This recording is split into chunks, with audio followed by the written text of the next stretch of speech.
The storm lashed the Black Hills with biblical fury, each lightning flash illuminating the ramshackle cabin like nature's own spotlight, capturing a tableau of abandonment. Inside, 8-year-old Clara Mallory pressed her trembling face against the fractured window pane, watching her stepfather Owen load his mare with frantic desperation. Rain hammered the glass, distorting his movements into something grotesque and inhuman. "Please don't leave me," she whispered, her voice swallowed by thunder's roar. Owen Mallory was a man carved from desperation and catastrophic choices. His weathered features bore the permanent scowl of someone who blamed the world for his string of failures, botched cattle drives, accusations of horse theft, gambling debts that hunted him like bloodhounds across the territory. But tonight, something far more sinister drove his panicked preparations and the memory of crimson staining his hands 3 weeks prior. When a poker game in Dead Crow's Hollow had concluded with a man's throat opened by Owen's blade, Clara had witnessed his return that cursed night, his coat dark with what he'd claimed were deer entrails. She'd believed him then, 8 years old and trusting, but children's memories were treacherous weapons. They recalled details adults overlooked, and Clara had been asking far too many questions about why he'd incinerated that blood-stained coat, why he startled at every hoofbeat echoing down the trail. The creditors closing in were dangerous enough. Jasper Pike's enforcers had been circling like vultures, demanding payment for loans that had funded Owen's cascade of disasters. But a murder witness was infinitely worse. A witness could place a hangman's noose around his neck. Owen burst through the cabin door, shaking rainwater from his battered hat. He hurled a small burlap sack at Clara's feet, containing nothing but stale bread and a half-empty canteen. "Listen carefully, girl." He snarled, his voice rough as broken glass. "Don't open this door for anyone. You understand? Not a single soul. When will you return?" Clara hugged her threadbare teddy bear, the one her mother Mary had sewn before consumption claimed her the previous winter. Owen's eyes were frigid as creek ice in January. "Maybe I won't." The door slammed with such violence that dust cascaded from the ceiling beams. Clara rushed to the window, watching his horse vanish into the storm-shrouded darkness. She pressed her small palms against the glass and wept, but the thunder devoured her cries like some ravenous beast consuming innocence itself. Clara Mary Mallory was the product of two worlds that should never have intersected. Her mother, Mary Erickson, had emigrated from Sweden with dreams of golden wheat fields and a husband who'd promised her land beneath infinite skies. Instead, she'd discovered hardship, an absent railroad worker who disappeared into territorial wilderness, and eventually a hasty marriage to Owen Mallory. A man who'd courted her not for love, but for the valuable land deed she'd inherited from her deceased first husband's mining claim in the Black Hills. The cabin where Clara now sat alone had once resonated with her mother's laughter and Swedish lullabies. Mary had perished the previous winter when fever swept through the territory, leaving Clara in Owen's reluctant custody. Owen had never wanted children, especially another man's daughter with pale, azure eyes that constantly reminded him of his borrowed existence. Before her death, Mary had grown suspicious of Owen's true intentions. During her final lucid moments, she'd noticed the bitter taste in her medicine, the way Owen's eyes gleamed when she grew weaker after each dose. With trembling fingers, she'd written a letter in her native Swedish, sealing it inside Clara's teddy bear, along with a small silver locket. "Keep this safe, my little star," she'd whispered.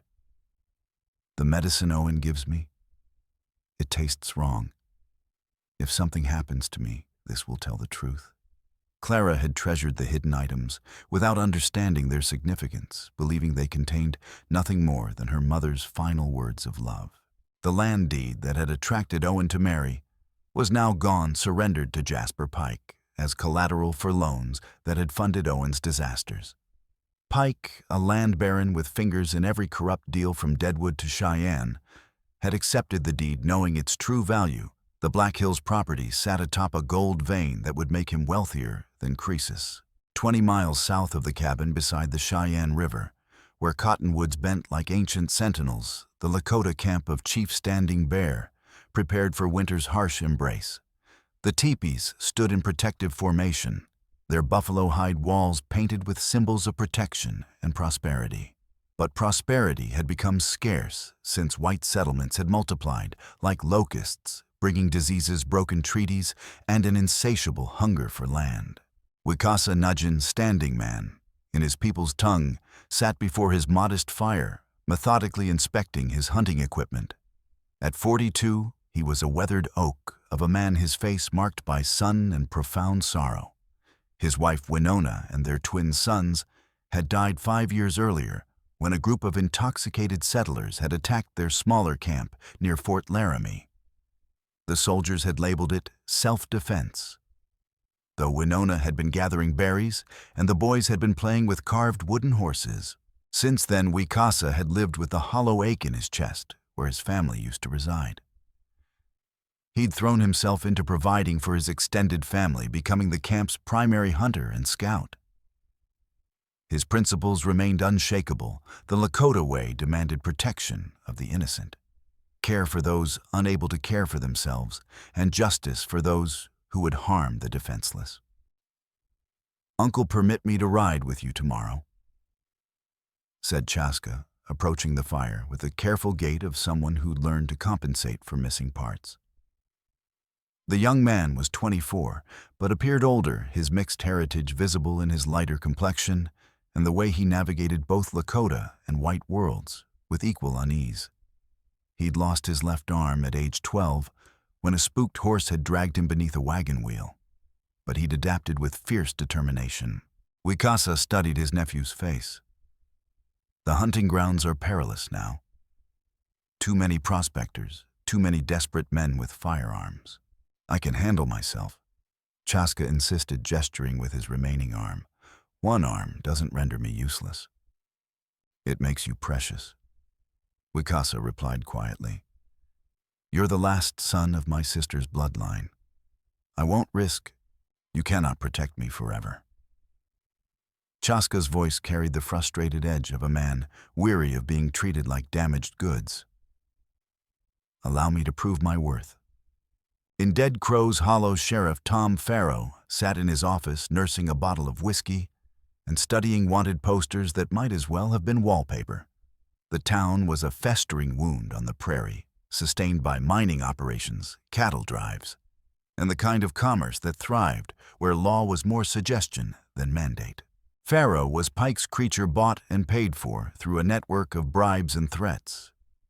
The arrangement suited him. Pike's money kept the sheriff's office functioning, and Pike's influence prevented uncomfortable questions from reaching federal marshals or territorial governors. When Beck the miner had mentioned seeing an abandoned child at the Murphy place, Farrow had filed the information away.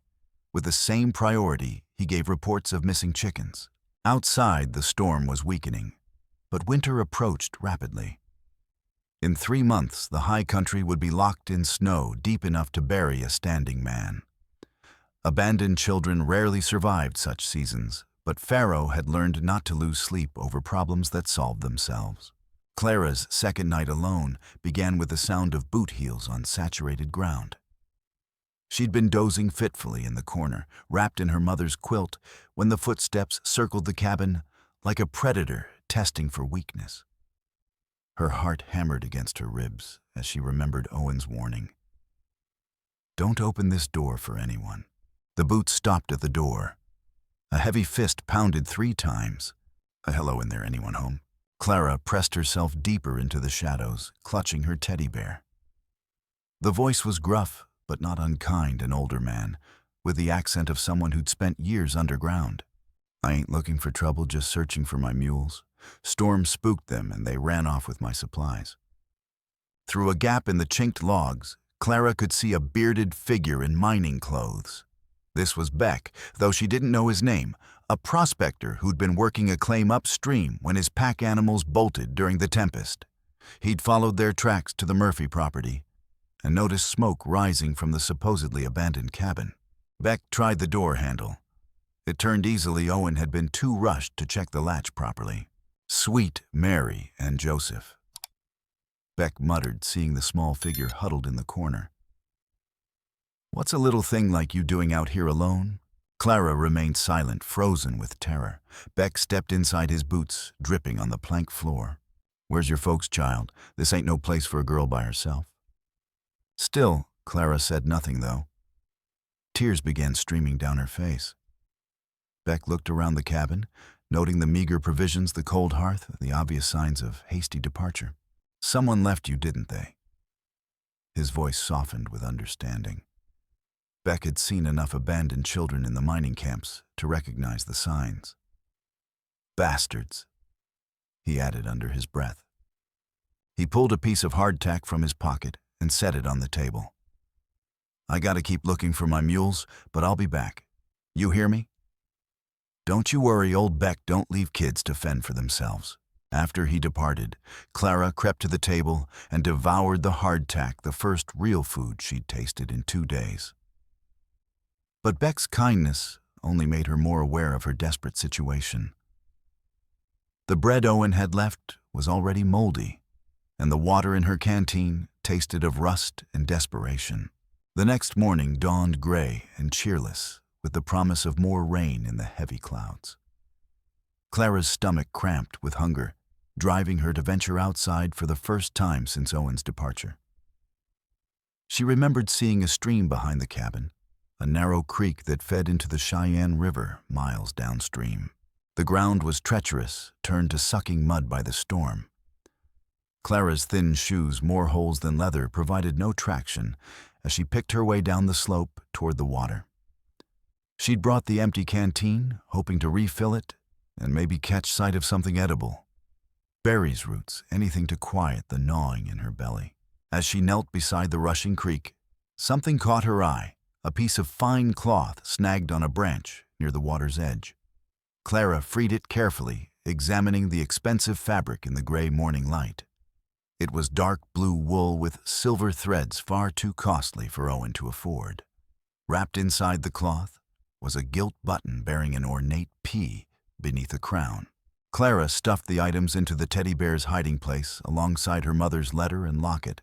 She didn't understand their significance, but instinct told her they were important. Her mother had taught her to notice things that didn't belong, details that told stories about people and their secrets. The creek was running high and fast brown with runoff from the hills.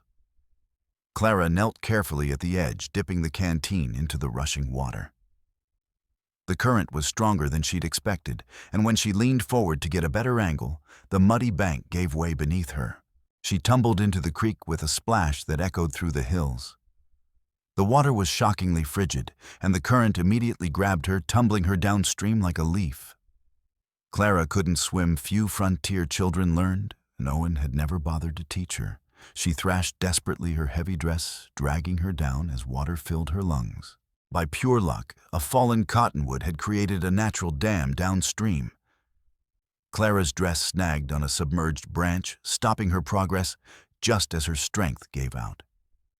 She clawed her way onto the muddy bank, coughing up creek water and shivering violently. Her lips were blue, and her sodden clothes clung to her like a burial shroud. The walk back to the cabin was a nightmare of exhaustion and cold. By the time Clara reached the door, her legs were shaking and black spots danced at the edges of her vision. She collapsed on her mother's quilt, burning with fever from the near drowning and exposure.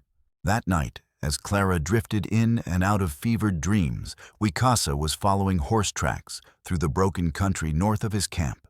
The gold rush had driven many animals from their traditional grazing grounds, and horses sometimes wandered far from the mining camps and settlements.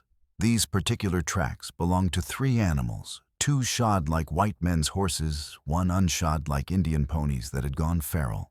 The trail led him up into the rocky draws that fed the Cheyenne River country he knew as intimately as his own heartbeat. This was where he'd hunted with his father as a boy, where he'd brought Winona to pick chokecherries in the brief sweetness of prairie summer. Now it was scarred with mining claims and survey stakes, but in the darkness he could pretend that the old world still existed. The tracks led past the Murphy place, which had been abandoned after their barn burned, probably the work of rustlers or claim jumpers, though no one had bothered to investigate. But tonight, smoke was rising from the cabin's chimney, a thin gray thread against the star-studded sky. Wicasa paused, considering. White settlers in this country were usually bad news prospectors, who shot first and asked questions later, or farmers who viewed every Indian as a threat to their livestock. But as he drew closer, he heard something that stopped him cold, the sound of a child crying thin and desperate as a wounded animal.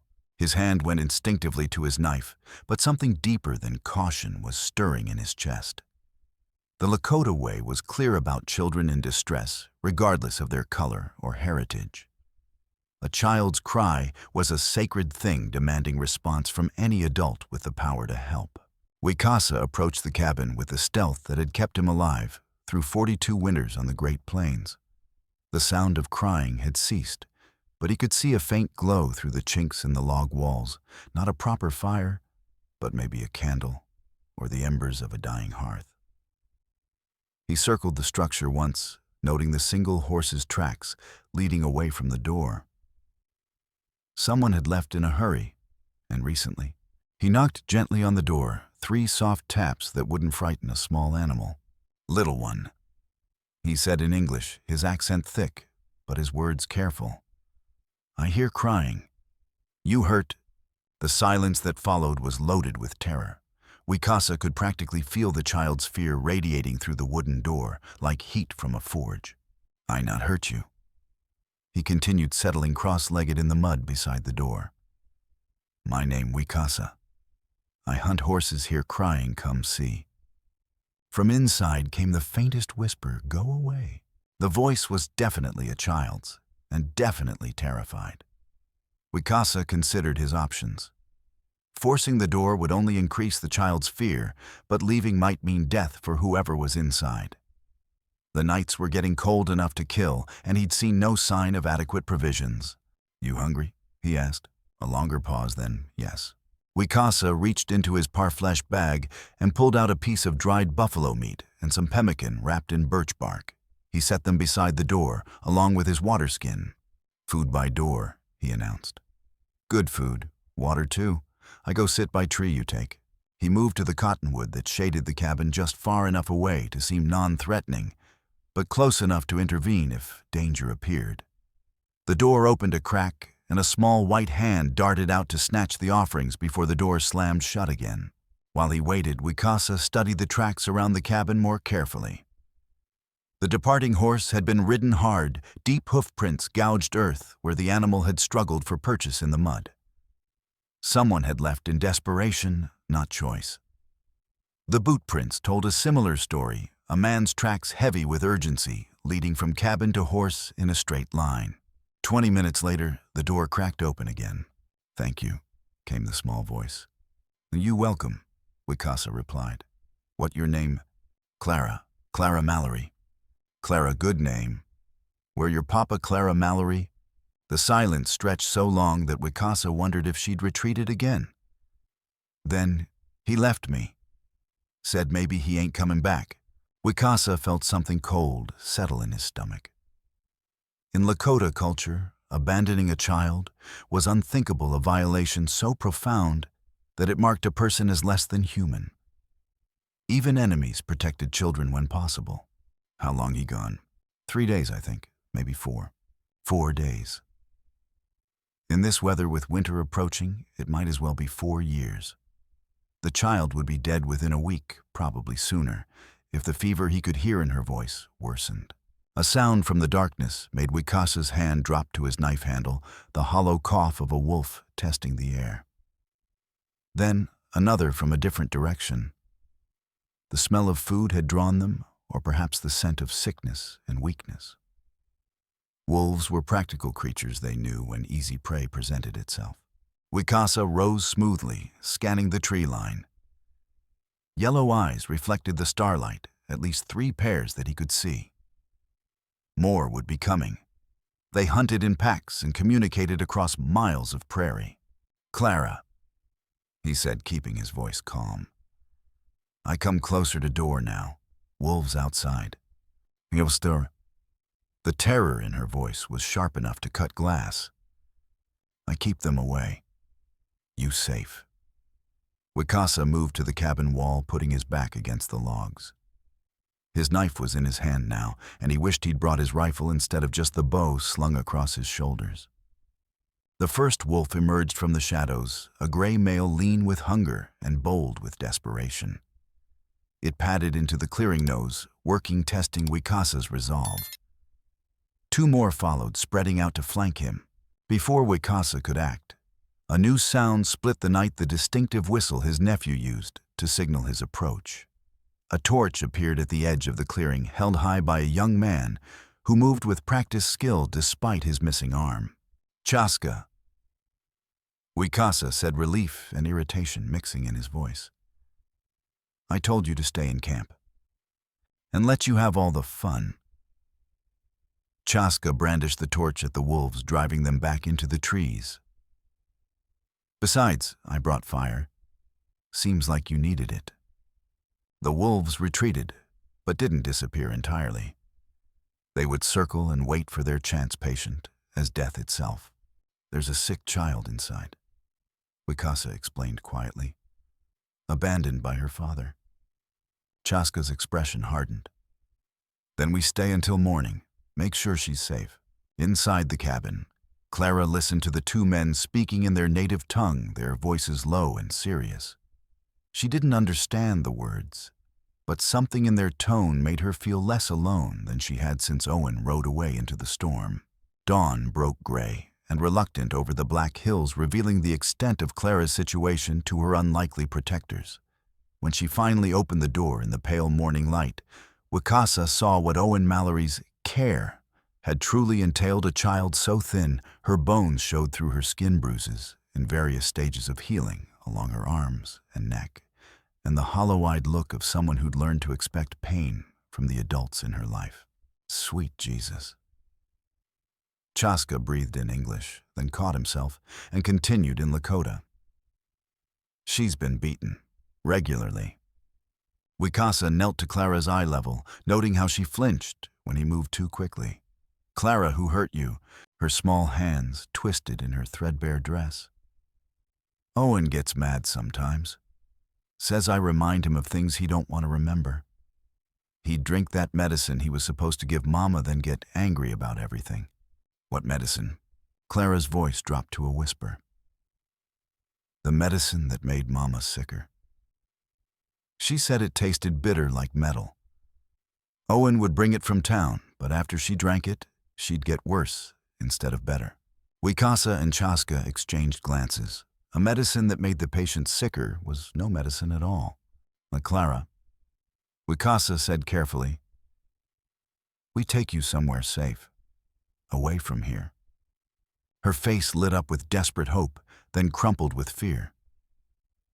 But what if Owen comes back? He said terrible things happen to children who go with Indians. The casual cruelty of it hit Wicasa like a physical blow. This child had been taught to fear the very people trying to save her life. I understand scared, he said gently. But wolves come back tonight. Cold getting worse. You stay here, you die. It was brutally direct, but Clara was frontier-born and understood harsh truths. She nodded slowly. Where we go? Lantern's End. Church there, good women who care for children with no families. Lantern's End was 2 days' hard ride through country that had grown increasingly dangerous as the gold rush brought desperate men and easy violence to the territory. But the orphanage there was run by Sisters of Mercy, who asked no questions about a child's background and had successfully placed dozens of war orphans and abandoned children with decent families. They set out within the hour, Clara riding behind Wicasa on his paint horse. While Chaska led Owen's abandoned mount, they'd found it grazing near the creek, still saddled and bridled. Clara had never ridden a horse before, and she clung to Wicasa's buckskin shirt with small fists as they picked their way down treacherous mountain trails. Tell me about your mama, Wicasa said, hoping to distract her from the dizzying drops beside the trail. She was from a place called Sweden. Clara said, her voice muffled against his back.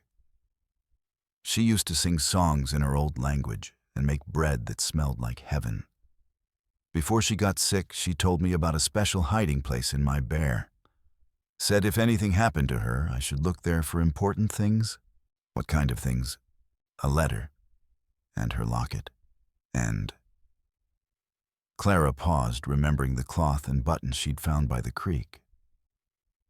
Other things that tell stories about people. They made good time through the morning, following game trails that avoided the main roads where claim jumpers and road agents operated. But as they descended toward the valley where Pincer's Creek cut through red stone walls, Chaska suddenly raised his hand for silence. "Hunters," he said quietly, "coming up the trail behind us." Wicasa guided their horses into the shelter of a boulder field, dismounting to study their back trail. 2 men on horseback were following their tracks, pushing their mounts hard enough to raise clouds of dust, despite the recent rain. "You know them?" he asked Clara. She peered around the rock, and her face went white. "That's Jake Murdoch and Pete Crawley. They drink with Owen sometimes. On why they follow us." Clara's voice was barely audible. "Owen used to hide money in the cabin, money from card games and other things. Maybe they think I know where it is." The riders were close enough now that Wicasa could see their faces, hard men with the look of those who'd crossed too many moral lines to count. Jake Murdoch wore a sheriff's badge, but Wicasa had learned that badges meant little in territory where law was bought and sold like cattle.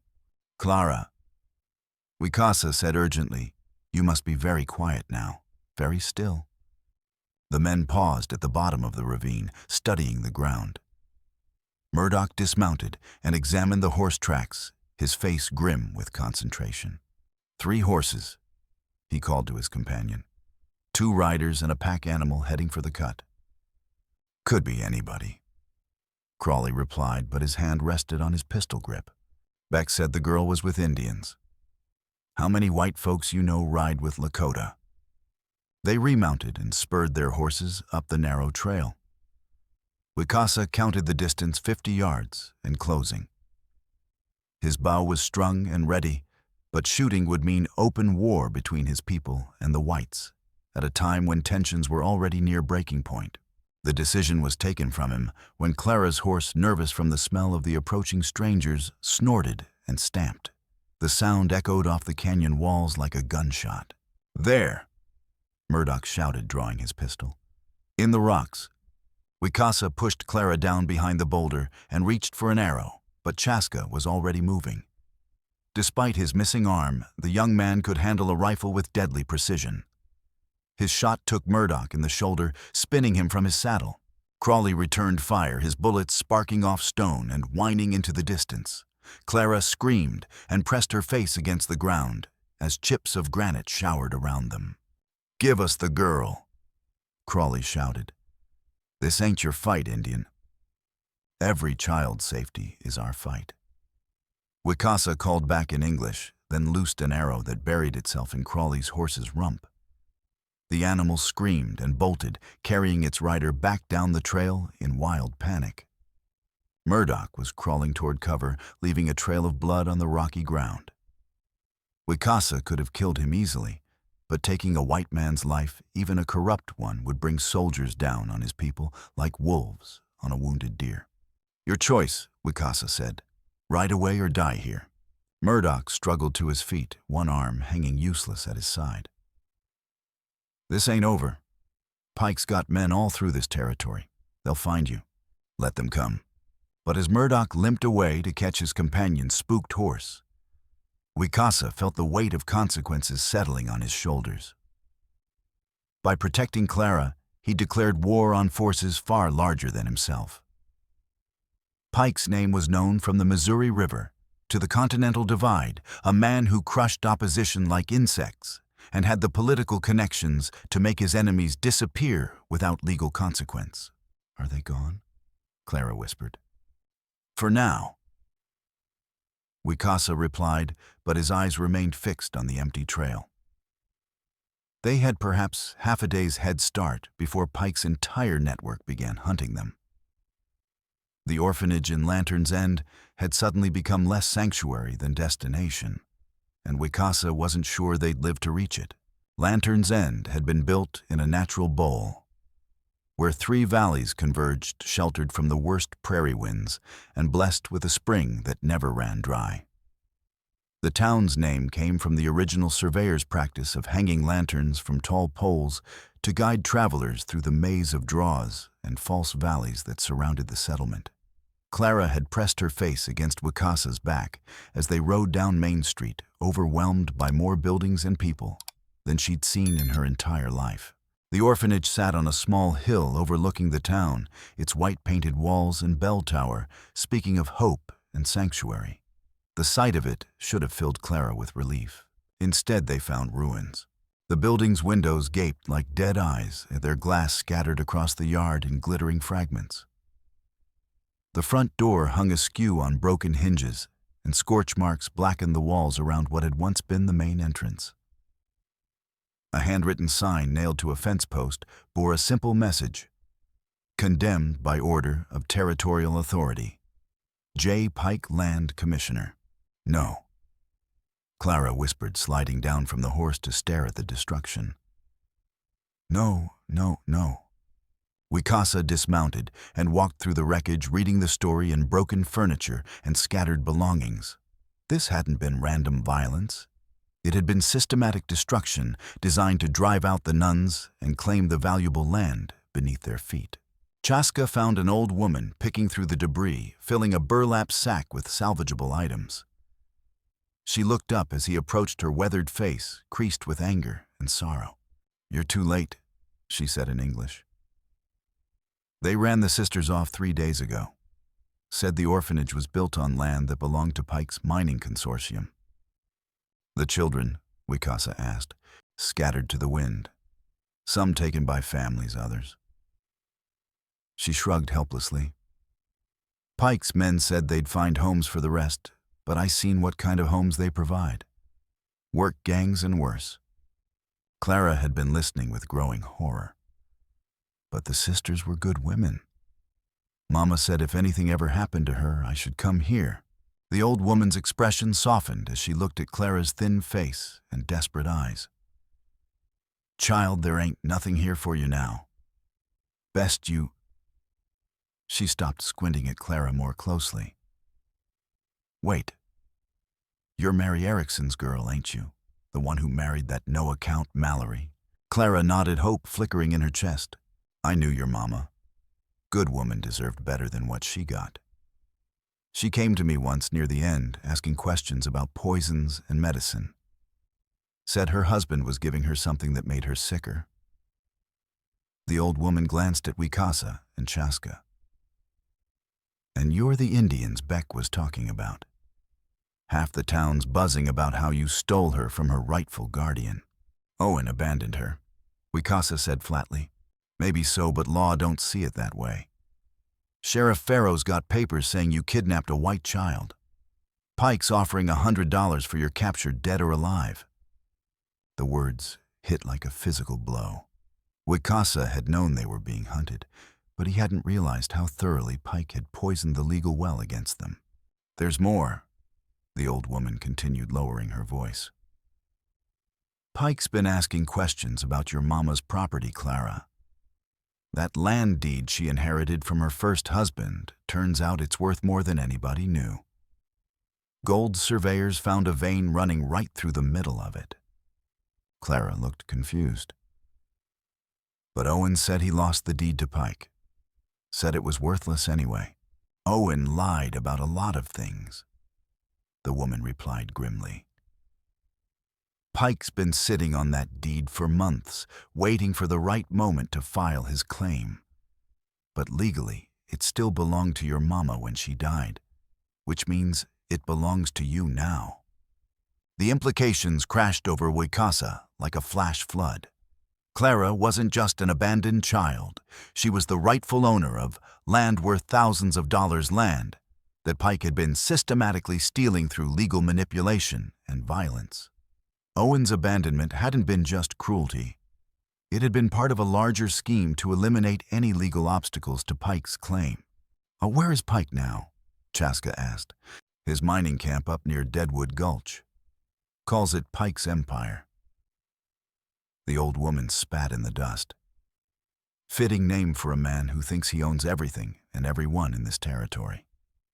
As if summoned by their conversation, the sound of approaching horses echoed from the main street. Clara grabbed Wicasa's arm, her face white with terror. "That's Sheriff Farrow's voice," she whispered. Through the broken fence, they could see a group of mounted men surrounding the orphanage grounds. Farrow sat his horse like a man conducting business, his badge catching the afternoon sunlight. Beside him rode a figure that made Clara's blood turn to ice water. Owen Mallory, looking travel-stained, but very much alive. "I know you're in there," Farrow called. "Clara Mallory, your stepfather's come to take you home." Owen's voice carried clearly across the yard. "Clara, honey, I'm sorry I had to leave so sudden-like. But Daddy's back now and everything's going to be fine." The casual cruelty of it, calling himself Daddy, when he'd never shown her a moment's genuine affection, made Clara's stomach turn. But worse was the realization that Owen had somehow convinced the law that he was the wronged party in this situation. She came willingly. Wicasa called back, though he knew the words were pointless. "Don't matter what she wanted," Farrow replied. "Law says a man's got rights over his children, and these two here ain't got no claim to her whatsoever." Wicasa felt the trap closing around them like steel jaws. Pike controlled the sheriff, or the sheriff controlled the law, and the law said Clara belonged to Owen, regardless of what Owen had done or planned to do. Fighting would mean certain death, but surrender would mean abandoning Clara to a man who'd already proven willing to kill to protect his secrets. Uncle Chaska said quietly in Lakota, "The old Murphy barn. If we can reach it." Wicasa nodded slightly. The burned barn sat in a hollow a quarter-mile from town, sheltered by cottonwoods, and close enough to the creek for water. It wasn't much of a sanctuary, but it was better than being surrounded in open ground. "Clara," he said softly, "when I say run, you follow Chaska. Don't look back, don't stop. Understand?" She nodded, though her whole body was shaking. The afternoon sun was already westering, painting the sky the color of fresh blood. Soon it would be dark, and darkness was their only ally in a territory where every legal authority had been bought, sold, or intimidated into serving Jasper Pike's interests. The Murphy barn had been reduced to charred timber and ash, but its stone foundation provided cover in the gathering dusk. Clara huddled against the remaining wall, while Wicasa and Chaska took turns watching the approaches. The creek that ran behind the ruins provided water and an escape route, but it also made noise that could mask the sound of approaching enemies. "Clara," Wicasa said gently, settling beside her with his rifle across his knees. "You must tell us everything about Owen. Everything he did, everything he said. Our lives depend on truth now." Clara's small hands twisted in her threadbare dress, the same nervous gesture she'd shown at the cabin. But now, with death closing in around them like wolves around a dying fire, the full story finally came pouring out. The night Owen came home with a bloody coat. She began, her voice barely audible above the creek's murmur. "I wasn't supposed to be awake, but I heard him come in real late. He was talking to himself, saying things like, 'Shouldn't have called my bluff,' and 'Stupid bastard made me do it.'" Wicasa felt his jaw tighten. "He killed someone." "I think so. The next morning he burned the coat in the yard and made me watch. Said if anybody ever asked, I was to say he'd been home all night reading his Bible and taking care of his sick stepdaughter." Clara's voice cracked. Then he grabbed my arm real tight and said, if I ever told anybody different, he'd do to me what he'd done to the man who couldn't mind his own business. Chaska looked up from his position by the creek. What man did he say a name? Not then. But later when he was drinking, he'd mutter about that card sharp from Dead Crow's Hollow, and how some folks just don't know when to fold. And Clara's voice dropped to a whisper. Sometimes he'd say things about Mama, about how she was getting too smart for her own good and asking the wrong people the right questions. The pieces were falling into place like dominoes. Owen was a gambler with a history of bad debts and shady deals. Pike had been pressuring him for repayment of loans. A card game had gone wrong, probably because Owen had been caught cheating to raise quick money and he'd killed to keep his secret. But Clara had witnessed the aftermath, making her a liability that had to be eliminated. Clara. Wicasa said carefully, "Your mama's letter. The one she hid in your bear. Do you still have it?" Clara nodded and reached into her dress, pulling out her ragged teddy bear. With small fingers, she opened a carefully sewn seam and withdrew several items: a folded piece of paper yellowed with age, a small silver locket, and the expensive cloth with its gilt button that she'd found by the creek. "It's in Swedish. I can't read all of it, but Mama taught me some words." She unfolded the paper with reverent care. She says Owen is not what he seems, that he married her for her land, not for love.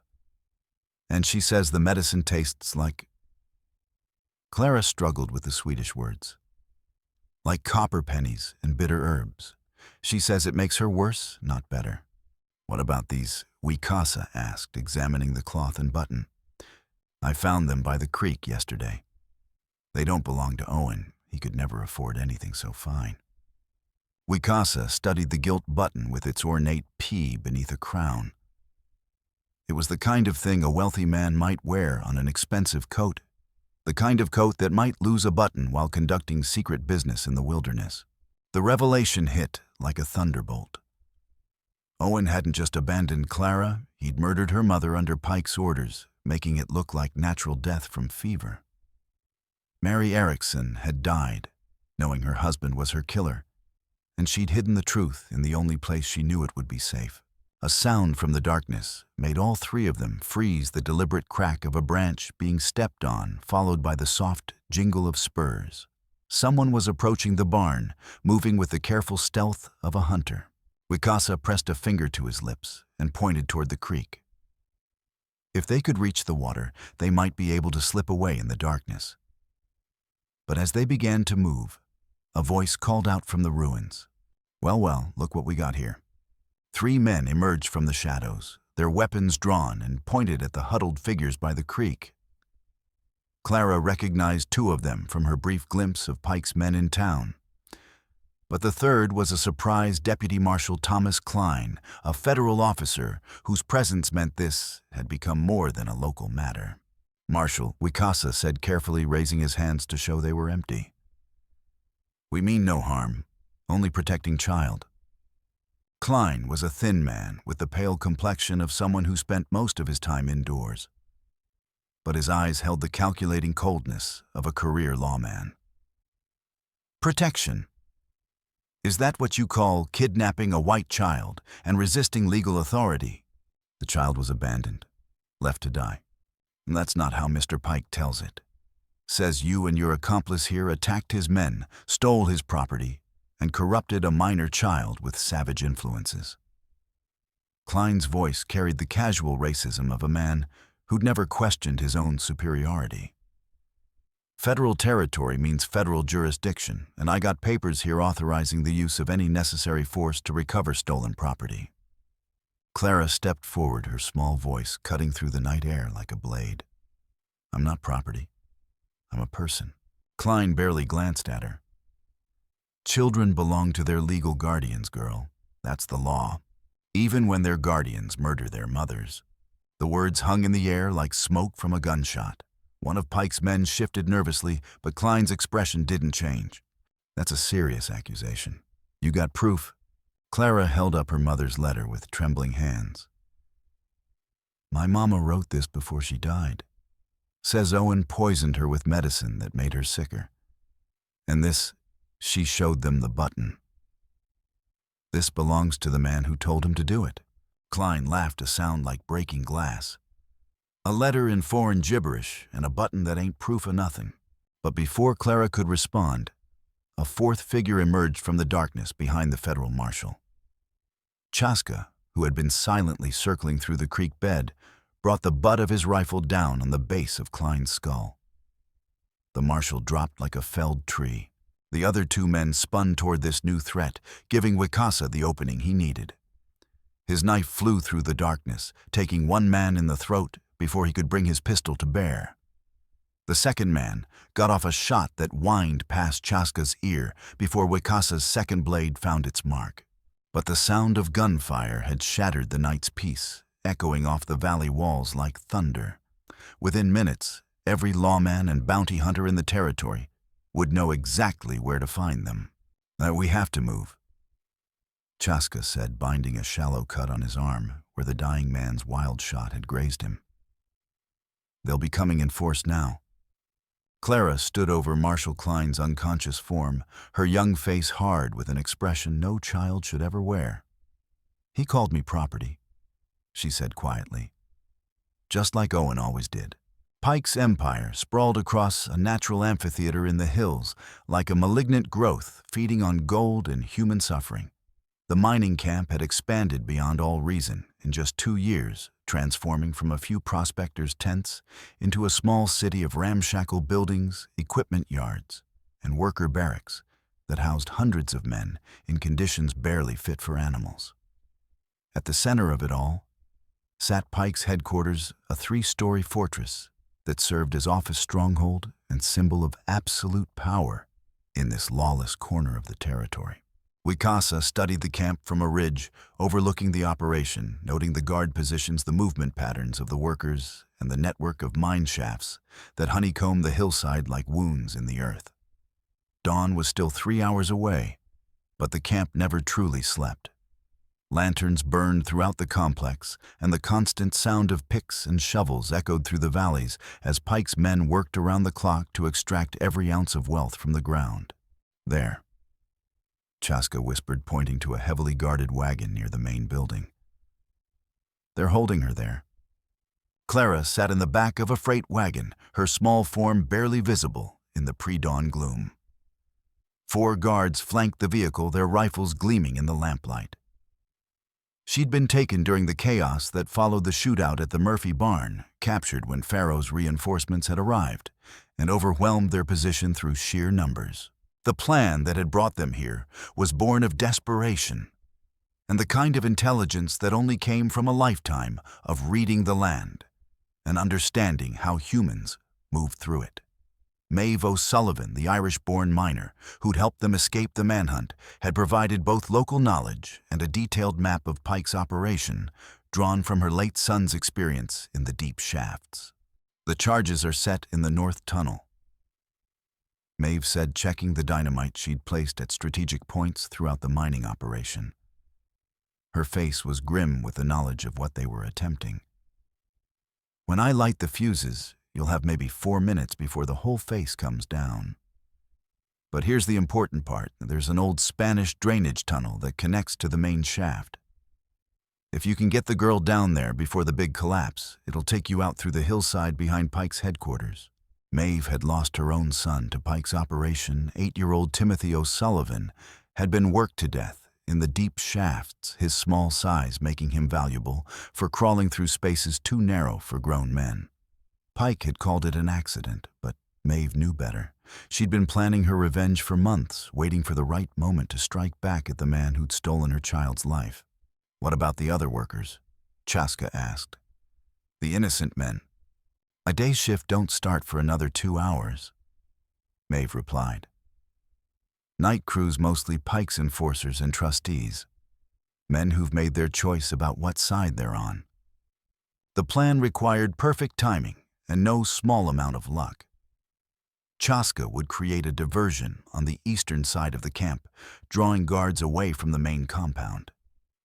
Meanwhile, Wicasa would infiltrate the camp, free Clara, and escape through the mining tunnels before Maeve's explosions brought down the mountain. Wicasa blackened his face with creek mud and checked his weapons one final time. The knife at his belt had tasted blood twice in the past week. The bow across his shoulders had arrows fletched with hawk feathers blessed by his people's medicine man. But this wasn't a fight that would be won with traditional weapons.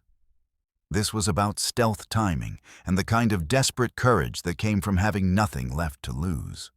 When you see the first explosion, he told Chaska, "You give me exactly 3 minutes, then start your diversion. Make it loud, make it bright, but don't get yourself killed. Clara needs both of us to get out of this alive." Chaska gripped his uncle's shoulder with his remaining hand. "Come back alive, Uncle, both of you." Wicasa slipped down the hillside like a shadow given form, using every skill his father had taught him about moving unseen through enemy territory. The mining camp was a maze of equipment tailings, piles, and temporary structures that provided excellent cover for someone who understood how to read the patterns of human activity. The first challenge came at the camp's perimeter, where Pike's sentries maintained a patrol schedule. But Pike's arrogance had made him careless. He'd stationed a massive guard dog at the main entrance, a beast that could smell intruders from 100 yards away. The animal was chained to a post, but its chain was long enough to reach most of the approaches to the camp. Wicasa studied the dog for several minutes, noting its behavior and the limits of its territory. The animal was well trained and alert, but it was also a creature of habit. Every few minutes, it would make a circuit of its territory, testing the air and checking for threats. But there was a blind spot, a narrow gap between 2 equipment sheds where the chain couldn't reach, timing his movement perfectly. Wicasa slipped through the gap just as the dog turned away. His heart hammered against his ribs as he passed within 20 feet of the beast, so close he could hear its breathing. One wrong move, one shift in the wind, and the entire camp would be alerted to his presence. The main compound was more heavily defended, but Pike's confidence worked in Wicasa's favor. The guards were watching for external threats, not for a single man moving through their ranks, disguised as one of their own workers. Wicasa had torn his clothes and smeared them with mud to look like a miner coming off shift, and in the poor light, the disguise was effective.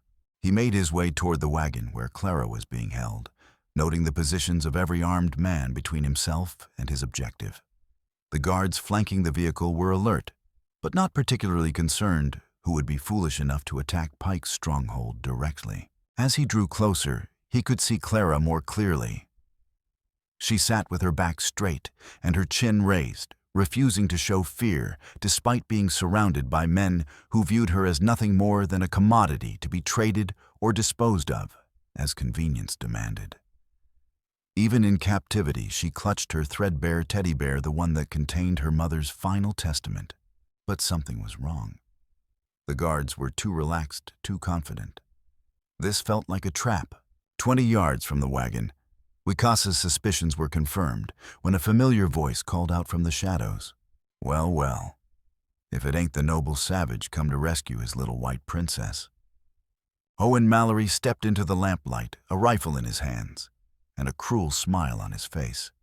Behind him came more men, not guards, but hunters who'd been waiting for exactly this moment. "Did you really think we didn't know you were coming?" Owen continued. "Pike's got this whole territory sewn up tighter than a drum. Every move you made, every breath you took, we knew about it." Wicasa's hand moved to his knife, but Owen was already bringing the rifle to bear. "I wouldn't if I were you. See, Pike wants you alive if possible. Says he's got special plans for an Indian who thinks he can interfere with white man's business." "Clara," Wicasa called softly. "You hurt?" "I'm all right," she replied, her voice steady despite the fear in her eyes. "But Owen's been telling me about what really happened to Mama." Owen laughed a sound like breaking glass. "That's right, girl. Your precious Mama got too curious about things that weren't her concern. Started asking questions about the medicine I was giving her, wondering why it made her sicker instead of better. Pike said she was becoming a problem that needed solving. The casual cruelty of it hit Clara like a physical blow. But instead of breaking her, it seemed to crystallize something hard and bright in her young soul. "You poisoned her," she said quietly.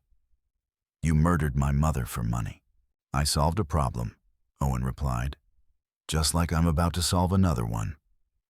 That's when Chaska's diversion began. The eastern side of the camp erupted in flames as barrels of mining oil caught fire, sending a pillar of smoke and light into the pre-dawn sky. Men shouted and ran toward the blaze, leaving their posts to fight the spreading fire.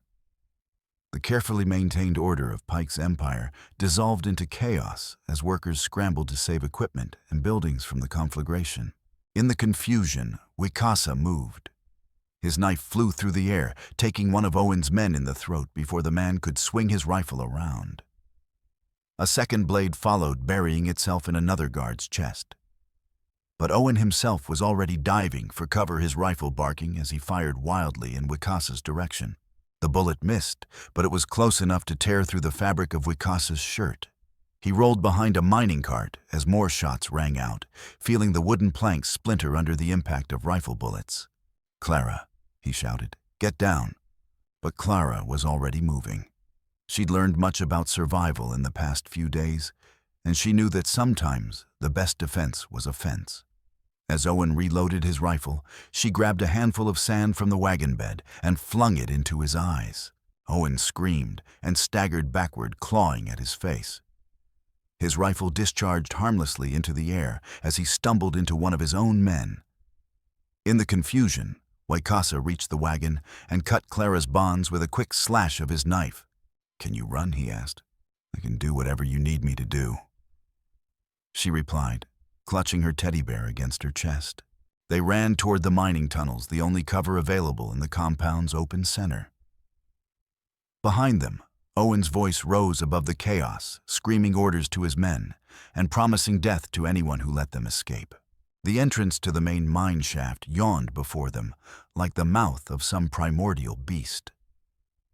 Wicasa had hoped to avoid the underground passages. They offered concealment, but also the potential for becoming trapped. But with armed men closing in from all sides, they had no choice.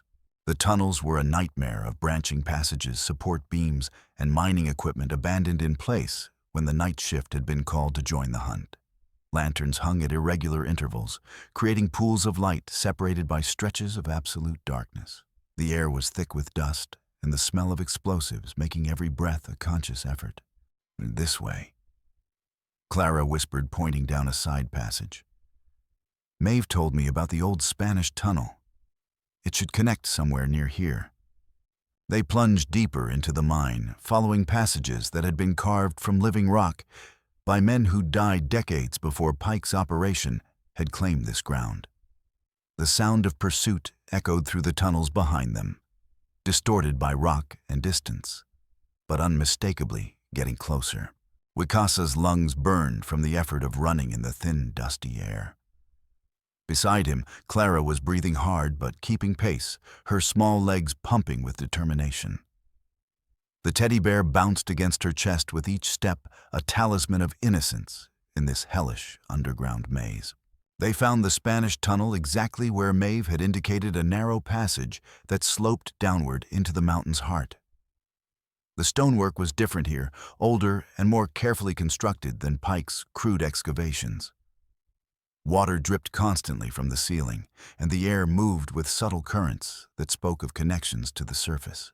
"Down there," Wicasa said, pointing into the darkness. "Maeve says it leads out behind Pike's headquarters."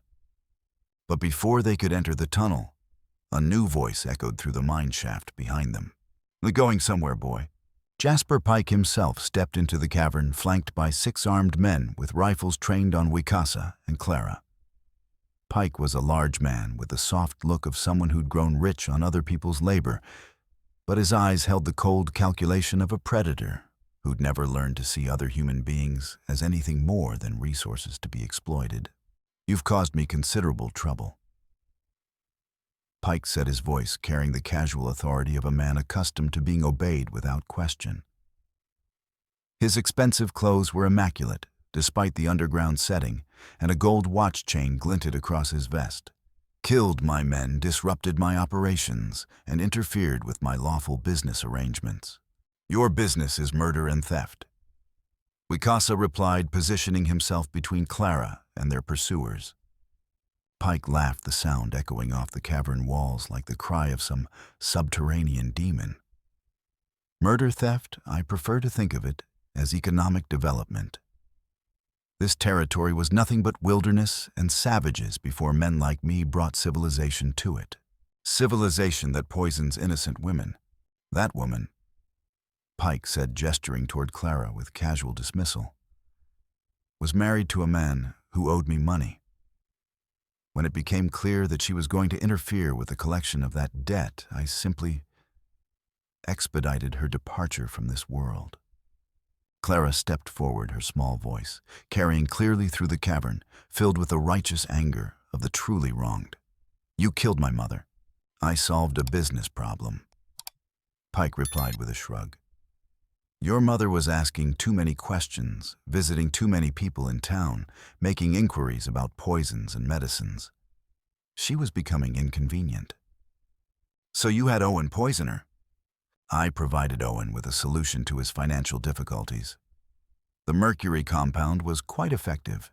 It mimics the symptoms of consumption while slowly destroying the internal organs. Very difficult to detect, and it provides a perfectly natural explanation for death. The casual discussion of her mother's murder was too much for Clara to bear. She pulled her mother's letter from the teddy bear's hiding place and held it up for all to see. She knew. Clara said, her voice steady despite the tears streaming down her face. She wrote it all down before she died. Every dose you made Owen give her, every lie you told, every dollar you stole from our family. Pike's face went white. For the first time, his composure cracked completely. You little bitch, he snarled, dropping all pretense of civilized behavior. I should have had Owen kill you the night your mother died. Would have saved me all this trouble. But you didn't, Clara replied with quiet dignity. And now everyone will know what you are. Pike drew his pistol with practiced speed. Not if there's no one left to tell the story. Above them, the first of Maeve's explosions shook the mountain. Rock dust rained from the ceiling as the cavern trembled like a living thing. Pike's men looked nervously at the support beams, suddenly aware of how precarious their position had become. What the hell? Pike began.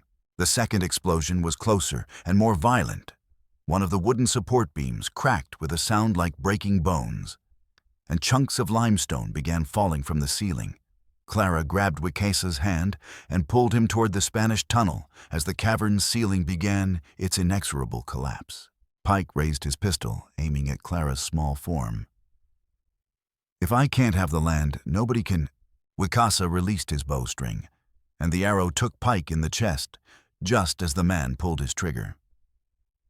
Pike's shot went wide, sparking off the cavern wall as he stumbled backward, looking down at the shaft protruding from his ribs with shock and disbelief. How? He whispered, blood frothing at his lips. You're just a savage. But before anyone could answer, Owen Mallory burst into the cavern from a side passage, his rifle raised and his face twisted with rage. Where's my money? He screamed at Pike. You promised I'd be rich when this was over. Pike tried to speak, but blood was filling his lungs. He collapsed against the cavern wall, his dreams of empire crumbling along with the mountain around him. Owen swung his rifle toward Clara, his eyes wild with desperation and fury. You ruined everything. Your mother, your questions, your goddamn Swedish letters. I should have drowned you in that creek when you were born. The third explosion brought down half the ceiling in a roar of falling stone and splintering timber. Owen disappeared beneath a cascade of rock and debris, his curses cut short by tons of limestone. Pike's men screamed and ran for the tunnel entrance, but the passage was already collapsing behind them. Wicasa scooped Clara into his arms and dove toward the Spanish tunnel as the cavern filled with dust and falling rock. The narrow passage was older and more solidly built than Pike's excavations, but even here the explosions were taking their toll. Cracks appeared in the stonework, and water began seeping through the joints as the mountain's internal structure shifted and settled. They ran through the tunnel as fast as Wicasa's injured leg would allow Clara's weight on his shoulders, making every step an agony. Behind them, the collapse continued, sealing off their escape route and trapping Pike's surviving men in the mountain's belly. The tunnel seemed to go on forever, sloping gradually upward through the heart of the hill. Emergency air shafts cut by Spanish miners centuries earlier provided just enough oxygen to keep them conscious, but the air was thick with dust and the smell of explosives. Finally, blessedly, they saw light ahead, not the yellow glow of lanterns, but the gray pre-dawn light of the surface world. They emerged from a concealed entrance behind Pike's headquarters, gasping and coughing in the clean mountain air. Pike's empire was in chaos. Maeve's explosions had triggered a series of mine collapses that sent workers fleeing in panic, while secondary fires spread through the equipment yards.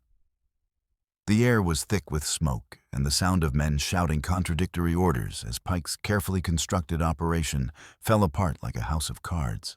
They found Chaska waiting with horses at the predetermined rendezvous point, his face breaking into a grin of relief when he saw them alive. "Uncle, I saw the mountain come down. I thought you were dead." "Not yet." Wicasa replied, though his voice was hoarse from smoke and dust. His leg could barely support his weight, and every breath was an effort. Maeve appeared from the smoke, leading a pack horse loaded with supplies. She carried Clara's teddy bear, which had been knocked from the girl's grasp during their escape from the collapsing mine. "Found this little fellow," she said, handing the soggy toy to Clara. "Figured it might be important." Clara hugged the bear tightly, checking to make sure her mother's letter and locket were still safely hidden inside. The paper was dusty, but readable. Mary Erickson's final testimony preserved against all odds. "Pike?" Maeve asked. "Dead," Clara said simply. "And Owen, too. They won't hurt anyone ever again." The ride back to Dead Crow's Hollow took most of the morning, with frequent stops to rest Clara and tend to Wicasa's injuries. The mountain had marked him with cuts and bruises, and his leg was swelling badly where falling rock had caught him during their escape. But he was alive, Clara was safe, and the men who'd brought terror to the territory were beyond the reach of earthly justice. They found Dead Crow's Hollow in the grip of revolution. News of Pike's death and the destruction of his mining empire had spread faster than wildfire, and the townspeople who'd lived under his thumb were taking their revenge on his surviving supporters.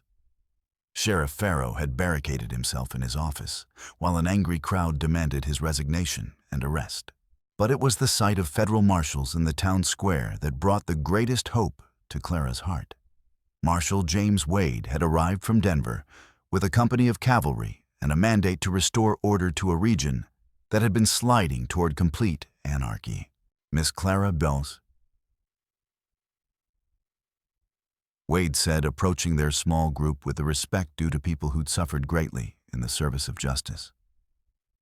"I have news that I think you'll want to hear." A federal investigator stepped forward, consulting a thick folder of documents. "Miss Mallory, my name is Harrison Foster from the Territorial Land Office. We've completed our investigation into Jasper Pike's fraudulent activities, including his illegal seizure of your mother's property." Clara looked uncertainly at Maeve, who nodded encouragingly. "We've discovered that Pike's claim to your land was based entirely on forged documents." Foster continued. "Your mother's original deed, which we recovered from Pike's safe, clearly establishes your ownership of a significant property in the Black Hills. Combined with your mother's letter, which our Swedish translator has verified as authentic testimony of murder by poison, we have more than enough evidence to restore your rightful inheritance." "How significant?" Maeve asked, though her tone suggested she'd already guessed the answer. Foster smiled, the expression of a man delivering unexpectedly good news. "The Geological Survey estimates the gold deposits on the property to be worth approximately $75,000. Possibly more." The figure hung in the cold air like smoke from a chimney. $75,000 was more money than most frontier families would see in 10 lifetimes. Enough to buy a mansion in Denver, establish a business empire, or live in comfort for the rest of their natural lives. "More, but there's more," Foster added. "Pike had been using your mother's deed as the legal foundation for his entire mining operation. Every claim he filed, every property he seized, was based on the assumption that he owned the original Spanish land grant. With his claim invalidated and both Pike and Owen Mallory confirmed dead, all of his holdings revert to their rightful owners. Clara stared at the official documents as if they were written in a foreign language. "I don't understand. What does this mean?" "It means," Marshal Wade said gently, "that you're one of the richest young ladies in the territory. And more importantly, it means you have the power to make sure Pike's victims receive justice." The implications were staggering. Clara could restore the orphanage that Pike had destroyed. She could compensate the families whose children had died in Pike's mines. She could ensure that men like Owen Mallory never again found fertile ground for their schemes in this corner of the world. "What do you want to do?" Maeve asked. Clara looked toward the hills where Pike's empire had once stood, now nothing but smoke and memory. Then she looked at Wicasa and Chaska, the men who'd risked everything to save her life. "I want to help people," she said, "the way you helped me." 3 months later, the first snow of winter dusted the Black Hills like sugar on a baker's table. Clara stood in the cemetery behind Lantern's End's rebuilt church, laying wildflowers on a proper marble headstone that bore her mother's name in careful script. Mary Erickson Mallory had finally received the monument that Owen's indifference had denied her. "She would have been proud of you." Maeve set her calloused hand resting gently on Clara's shoulder. The formal adoption papers had been signed weeks earlier, making their relationship official in the eyes of the law. Maeve O'Sullivan was now Clara's legal guardian, and the house they shared had been built on a hill overlooking the valley, where other children, Timothy O'Sullivan among them, were buried beside victims of Pike's greed. Wicasa and Chaska approached through the cemetery gates, leading their horses with the unhurried pace of men who no longer feared pursuit. The Lakota warrior moved with only a slight limp from his injured leg, and his eyes held a peace that hadn't been there since his family's murder 5 years earlier. "The snows come early this year," he observed, settling cross-legged beside Mary's grave, with the natural reverence his people showed for the dead. "Good hunting season ahead." Clara knelt beside him and pulled a folded piece of paper from her coat pocket. "I wrote you something," she said shyly. Maeve helped me with the words. The letter was written in a child's careful handwriting, but the Lakota phrases were correctly formed and properly spelled. Clara had been studying the language with determination that impressed even Chaska, who'd grown up speaking both tongues. "Wicasa Najin." She read aloud, pronouncing his name with only the slightest accent. "Wopila Tanka. Thank you for saving my life. Thank you for teaching me to be brave. You are my friend forever." Wicasa accepted the letter with the solemnity due a formal treaty, then folded it carefully and placed it inside his medicine bag, beside his father's eagle feather and his wife's bone hairpin. "You honor me, little sister," he replied in English, using the kinship term that made Clara's eyes brighten with pleasure. "You have the heart of a warrior." The sound of children's laughter interrupted their ceremony. Through the cemetery gates, they could see the new orphanage that Clara's inheritance had built larger and better equipped than the old one, with a school attached, and gardens where children could learn to grow their own food. Sister Margaret had returned to run it along with several other nuns who specialized in caring for traumatized children. "Looks like they're doing well," Chaska observed, watching a group of children build a snowman in the orphanage yard. "They are," Clara replied with satisfaction. "And next spring we're opening a school for Indian children too, so kids like you can learn to read and write in both languages." It was a revolutionary idea for the territory, a place where white and native children could learn together, bridging the gap between two worlds that had been at war for too long. Clara had insisted on it, using her newfound wealth and influence to create something entirely new. "What about the mining claims?" Maeve asked. "Have you decided what to do with them?" Clara nodded firmly. "I'm turning them into a trust fund. The gold will pay for schools and orphanages and hospitals all through the territory. No more children will die in mines, and no more families will lose their land to men like Pike. Marshal Wade had been instrumental in setting up the legal framework for Clara's charitable foundation. The federal government, eager to demonstrate that justice could prevail even in the wildest corners of the territory, had provided legal protection and oversight for the trust fund. But perhaps the most satisfying outcome had been the fate of Pike's surviving associates. Sheriff Farrow was serving 10 years in federal prison for corruption and conspiracy. The other members of Pike's network had either fled the territory or found themselves facing serious criminal charges. The culture of corruption that had allowed Pike to flourish was being systematically dismantled, replaced by actual law enforcement and legitimate courts. Time to go, Wicasa said, rising stiffly from beside Mary's grave. Long ride back to camp. Will I see you again? Clara asked, though she already knew the answer. When the wildflowers bloom in spring, I will visit Mary's grave. If you are here, we will speak of brave things. The parting was brief, but not sad. Clara had learned the difference between goodbye and farewell. One was temporary, the other final. This was goodbye spoken between people who would meet again when the world turned toward summer. As Wicasa and Chaska rode south toward the Cheyenne River, Clara took Maeve's hand and walked toward their new life. Behind them, snow continued to fall on Mary Erickson's grave, and somewhere in the distance, a church bell was ringing the changes that marked time's passage in a world where justice had finally found its voice. The little girl, abandoned in a cabin, had grown into something her mother would have recognized, a person who understood that wealth without compassion was just another form of poverty, and that the strongest chains were those forged by kindness rather than fear. In her pocket, she carried her mother's letter, not just as evidence of past wrongs, but as a reminder that even in the darkest places, truth had a way of surviving. Owen Mallory had thought he could bury the past with his wife's body, but Mary Erickson had reached beyond the grave to protect her daughter and expose his crimes.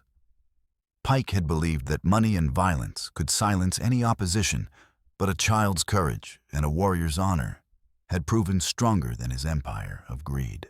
And in the end, that was enough. Clara Mary Mallory, Swedish immigrant's daughter, survivor, heiress, and guardian of justice, walked into her future with her head held high, knowing that sometimes the smallest lights shine brightest in the deepest darkness.